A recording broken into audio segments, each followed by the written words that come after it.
amigos, ¿qué tal? ¿Cómo están ustedes? Tengan todos un excelente martes. Hoy martes 3 de abril 2018, preparados para llevarles un punto candente en la economía. Fidel y David, bienvenidos. Bien, gracias Darcy. ¿Cómo estás, David? ¿Qué tal? Hola, Fidel. Hola. Hola, Darcy. ¿Cómo están, amigos? Muy buenas tardes. Hoy, martes, les traemos para ustedes nuestro segmento de Un punto candente en la economía. Y hoy vamos a tratar el siguiente tema: aventuras y desventuras del modelo cubano.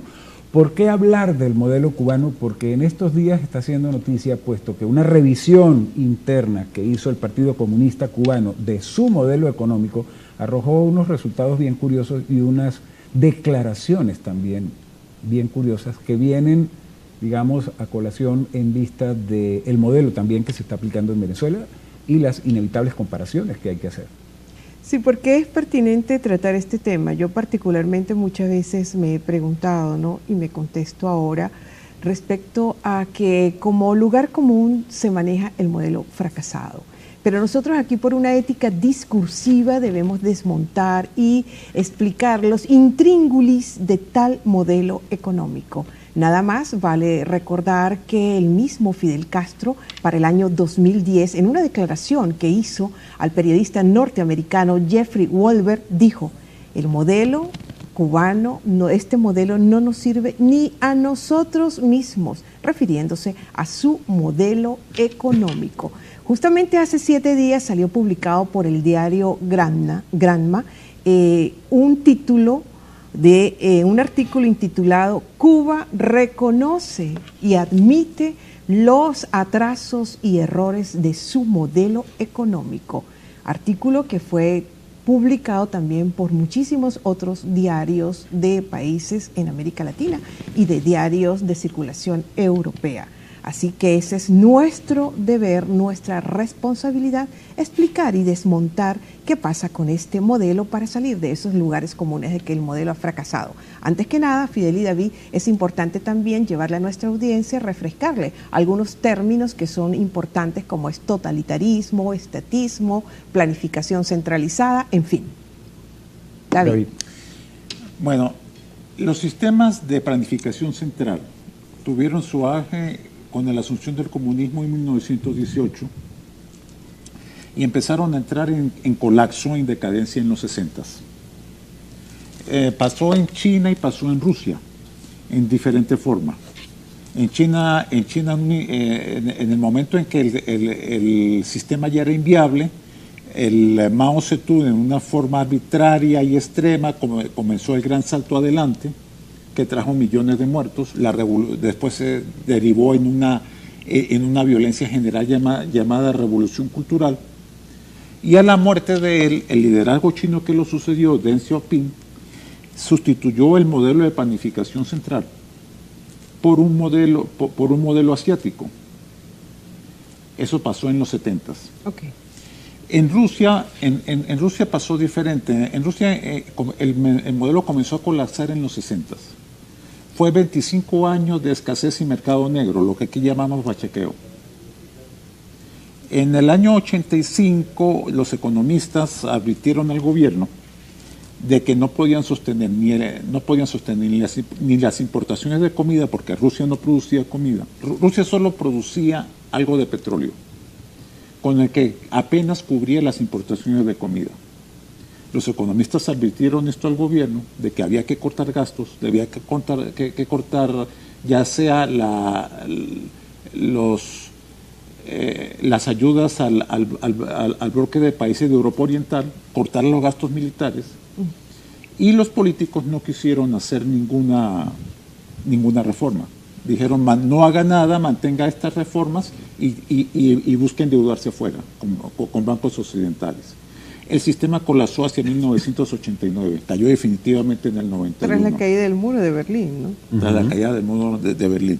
De manera que los sistemas de planificación central fracasaron y colapsaron en los 60, ya hace bastante tiempo. Y el caso cubano es precisamente una sobrevivencia de ese modelo. El caso cubano es un modelo económico de planificación centralizada donde el gobierno, a nombre del Estado, maneja y dirige absolutamente todas las actividades económicas del país.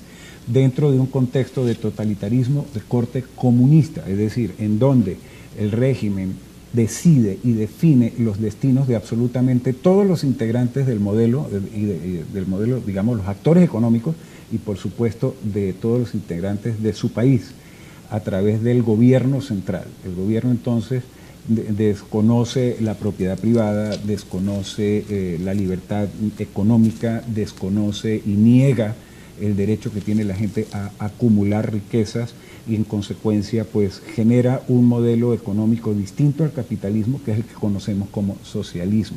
Ese es el que está funcionando en Cuba, un modelo socialista dirigido por el gobierno a nombre del Estado y donde toda la actividad es de planificación centralizada. Hablamos también de estatismo, es importante decirle aquí a nuestra audiencia en qué consiste el estatismo, David. El estatismo consiste básicamente en el monopolio, público de diferentes sectores económicos de un país.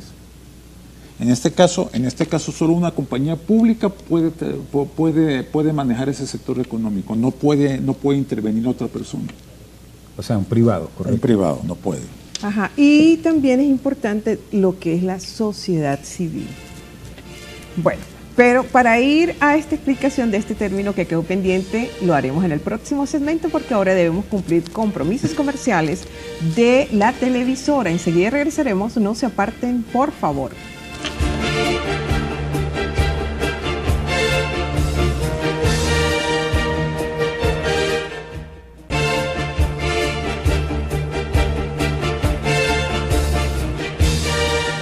Bien amigos, continuamos con ustedes en este mediodía de martes. Estamos desarrollando nuestra temática de un punto candente en economía y hablando sobre las aventuras y desventuras del modelo cubano. Estamos con la intención de desmembrar qué es todo lo que está detrás del éxito o el fracaso, ¿no?, del modelo cubano. Y comentábamos en el segmento pasado pues algunas definiciones de lo que corresponde a totalitarismo, capitalismo, planificación centralizada, y viendo qué era lo que había ocurrido, como explicaba David, en China y Rusia, en la antigua Unión Soviética, y lo que está ocurriendo en Cuba. Entonces, concretamente, regresando al tema cubano, el modelo, decir que el modelo es fracasado ciertamente responde, digamos, a lugares comunes. Sin embargo, hay que profundizar un poco en el tema, ¿no? ¿Por qué efectivamente el modelo cubano fracasó? ¿En dónde están centradas las características o, digamos, las condiciones que lo condujeron al fracaso? ¿Qué opinas Pero quedó, tú? David, antes quedó el término sociedad civil, para responderle a la pregunta que te hace Fidel. La sociedad civil está relacionada con dos conceptos. El principio de asociación libre, de que unas personas se asocien para hacer una actividad en forma libre y voluntaria, y el proceso de fundación. Un proceso de fundación en que tú creas una fundación pública, por ejemplo, el manejo de un hospital, tú creas un grupo de personas interesadas, creas una fundación para manejar un hospital o parte de los servicios de un hospital. Esa actividad tiene que estar protegida por la ley, tiene que ser libre, voluntaria, pública, y no debe ser sometida a ningún tipo de coerción. Eso es la sociedad civil. Que por supuesto, entonces aquí nada de eso. En los regímenes totalitarios, ¿cómo queda la sociedad civil? La sociedad civil es reprimida. Toda iniciativa privada, individual o grupal es vista como una amenaza para el régimen político. Y por lo tanto no lo permite. Ese es el caso cubano también en la actualidad. Aquí también vale destacar lo siguiente, ¿no? Por ejemplo, aquí hay que reconocer dos éxitos al gobierno bolivariano, en lo político y en lo económico. En lo político porque cada vez Venezuela se parece más a Cuba. De hecho, ustedes recordarán que el presidente Chávez, en una oportunidad, en una de sus alocuciones, decía: el reto de Venezuela es parecerse lo más que se pueda a Cuba, sobre todo para ir recorriendo esa senda del mar de la felicidad. Un éxito político. Y en lo económico, en que cada día hay más restricciones y ya consiguió las sanciones por parte de muchos países de los Estados Unidos, de la Unión Europea, etcétera, las últimas que ha anunciado Panamá, el bloqueo. Pero ¿qué pasa en este tema que nosotros estamos hoy abordando? Cuba reconoce, Cuba admite atrasos y errores en su modelo económico. En el marco del Comité Central del Partido Comunista, el presidente cubano Raúl Castro, que próximamente va a entregar el 19 de este mes de abril, él dijo que van a actualizar su modelo y que reconocen estos retrasos, reconocen estos errores que han cometido, pero ¿por qué errores? Si tienen todo el control, si tienen todo el poder en que en 58 y 59 años, ¿qué pone en evidencia estos errores que ellos hacen públicamente del reconocimiento? Simplemente de que han fracasado en lo que es el modelo de controles y de evaluación como tal en los resultados propios. Claro, y tienen un efecto económico importante y para nosotros los venezolanos es importante considerarlo porque precisamente aquí se han hecho claras manifestaciones de que lo que se persigue como norte es precisamente el modelo cubano. Y los propios cubanos y los técnicos, los especialistas en el mundo están apuntando a que un par de efectos de la política económica cubana genera grandes distorsiones, que es precisamente lo que tiene entonces en problemas al modelo económico cubano, que no es solamente el hecho de que no se reconozcan las libertades, que no haya propiedad privada y libertad de desarrollo e incentivo a la inversión, sino problemas de orden financiero que tienen que ver entonces con la presencia de sistemas de cambio duales, dos tipos de cambio, en donde en particular, ese es el segundo efecto, hay un cambio preferencial para los entes del Estado y un cambio libre para el resto del país. Entonces esto genera distorsiones. ¿Le suena conocido, David, esa política? El modelo cubano es al mismo tiempo una dinastía de dictadores. Es decir, el modelo cubano y el mando de los Castro en Cuba está relacionado. No, están hablando de un cambio de modelo económico porque ya la dinastía Castro termina. Va saliendo. Va saliendo. Eso es los fundadores. Inevitablemente los sucesores de Castro van a tener que cambiar el sistema económico cubano, integrarlo a la economía mundial. No tienen otro camino. Y están preparando el terreno para eso. Están preparando el terreno. Y lo hacen desde el propio seno del Comité Central del Partido Comunista. Exactamente, y yo textualmente aquí voy a leer, tomado del artículo del diario Granma, donde Cuba reconoce, admite sus errores y sus atrasos en cuanto al modelo económico, dicen lo siguiente, que luego de 3 años de alto rendimiento e implementación de políticas desde el 2011, el ritmo se redujo ante la complejidad de las medidas y por errores, lo que yo decía anteriormente, en la planificación y el control. Así lo explicó el responsable de las reformas económicas, Marino Murillo. Y también en ello incidieron además limitaciones financieras que imposibilitaron el respaldo adecuado a un grupo de medidas que requerirían inversiones. Este modelo, por supuesto, necesita, este tipo de modelo, como todo modelo económico, necesita del financiamiento y del capital transnacional, del capital foráneo. Claro, y generar además sus propios ingresos internos por vía de los impuestos, que es otro fenómeno que también delata el documento en cuestión. Y cómo tienen problemas de recaudación de impuestos, pero ¿qué cómo pasa? No pueden tenerlos si no hay propiedad Porque privada. no hay cultura fiscal, y vamos a eso, a mencionarlo en el próximo segmento. Sí, vale la pena, no solo cultura fiscal. Amigos, vamos a hacer un nuevo corte comercial y regresamos con el tema que estamos tratando hoy en Un Punto Candente en Economía. Ya venimos.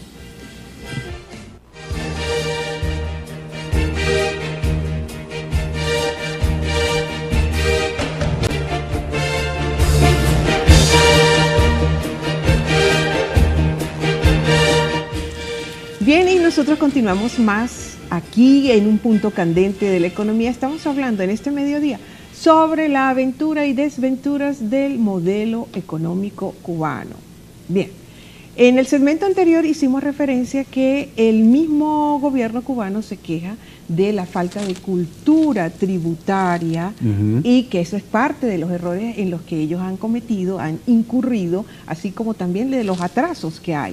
Pero ¿por qué no hay cultura tributaria? Porque no hay una política fiscal. ¿Qué es la política fiscal? Está referida a todo lo que son los gastos públicos y la recaudación.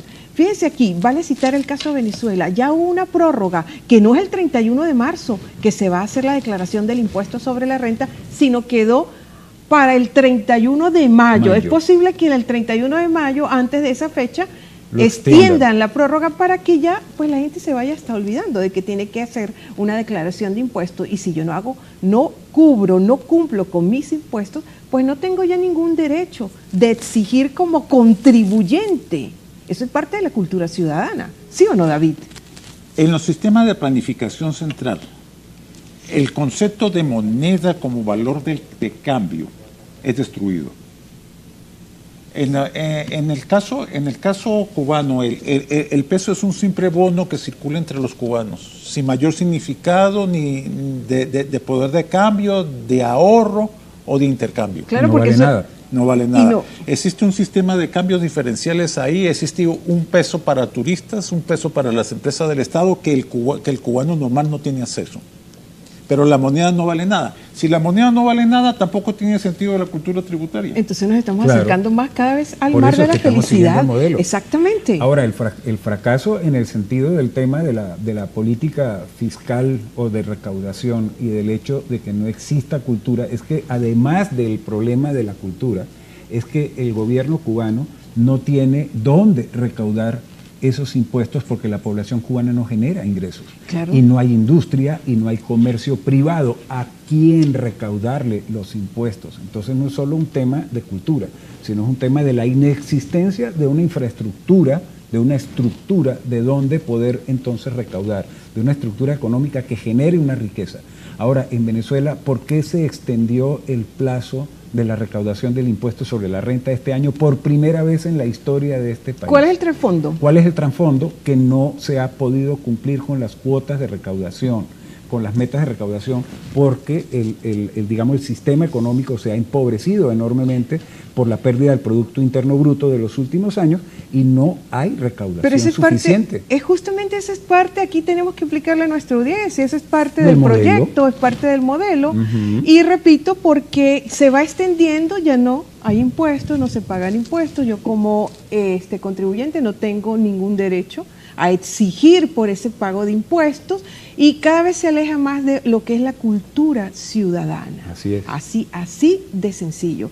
Al punto tal también es importante aquí señalar, David, por qué la inversión foránea en estos modelos, sin embargo, no pueden desistir de la inversión de los capitales transnacionales, sobre todo del capital global. El problema es, la economía mundial tuvo un cambio, se volvió global. La economía, el fenómeno de la globalización es viejo. Dice que comienzan con las exploraciones de Colón, con las exploraciones... Y hasta más atrás. Hasta más atrás. Cuando Romano. los europeos empezaron a explorar el mundo, a integrar territorios, a crear imperios, Ajá. a integrar diferentes zonas geográficas Y pueblos. y correcto. pueblos. Ese proceso de globalización lo pararon las guerras mundiales. Las guerras mundiales pararon el proceso de globalización y crearon economías cerradas. La forma de manejar la economía era una economía cerrada, sin inversión foránea, y al mismo tiempo esa economía cerrada era la base de poder de un despotismo político. Ok, en los 60 comienza levemente un proceso de globalización. Comienza a caer las economías cerradas, comienzan a caer por propio peso. Claro.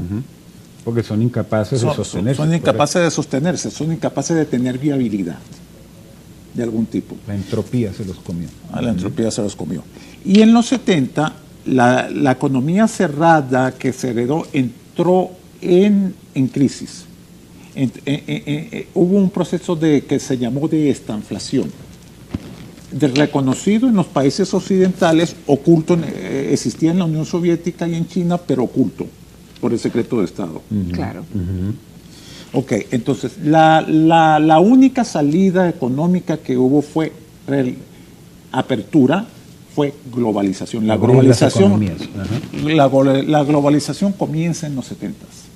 Y debo decir que en Venezuela estamos muy atrasados. Sí, es verdad, totalmente. Y más, bueno, en estos últimos años, donde se pretende implementar un modelo muy parecido a la cubana, que hago la referencia y vuelvo a insistir, reconocerle dos éxitos a el gobierno, que es el político, hizo que, bueno, se dividiera la oposición. Eso lo logró. Y el económico, parecernos cada vez más a Cuba, ya consiguieron ser las sanciones por parte de los Estados Unidos, los países de la Unión Europea, en fin, David. No, las sanciones de los Estados Unidos aquí son diferentes a lo que se aplica en Cuba. En Cuba hay un bloqueo. En Venezuela hay sanciones especializadas a individuos y personas. No al Estado como tal. No al Estado ni al país. Exacto. O sea, los canales comerciales están abiertos, teóricamente se puede importar, se puede recibir ayuda humanitaria, ninguno de esos canales está cerrado. Correcto, hay transferencias monetarias, internacionales del país y todo, pero sin embargo preocupa lo que ocurre, por supuesto, en Cuba en relación a que estén admitiendo el fracaso, porque entonces eso abre varias preguntas que se me surgen y que quedarán en el aire en vista del tiempo. ¿Qué va a hacer Cuba ahora? Y dos, ¿qué va a hacer Venezuela viendo el fracaso del modelo que se persigue? Más que fracaso, ellos ya admitieron sus errores y sus atrasos. Errores y atrasos. ¿Y pero por qué errores si tienen todo controlado?